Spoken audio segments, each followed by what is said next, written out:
Hi, my name is Daniel, and in this video I'll show you how to create an image carousel and add it to a MotoCMS website. Let's get started. The Image Carousel widget is a great addition to any website.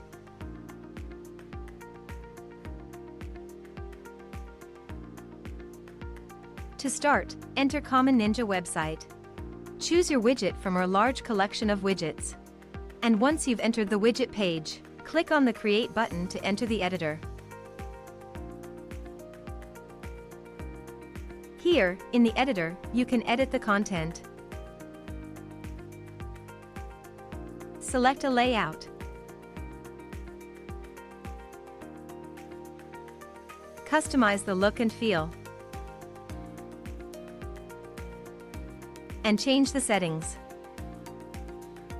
When you're done, click the Save Changes button to save your work. If you don't have an account on Common Ninja yet, you'll have to register first. When you're ready to add the widget to your website, go back to the dashboard.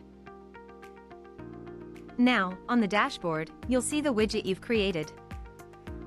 Click on the Add to Website button. In the window that opens, copy the code. And close the window. Remember, you can always return to the widget and keep on editing it. Now let's head to the MotoCMS website editor. In the MotoCMS editor, on the left panel, under Widgets, select the Embed widget. Drag and place it wherever you wish. In the Properties window, simply add the widget code you've copied before. Click the Save button. And that's it. Now, the image carousel will show on your website.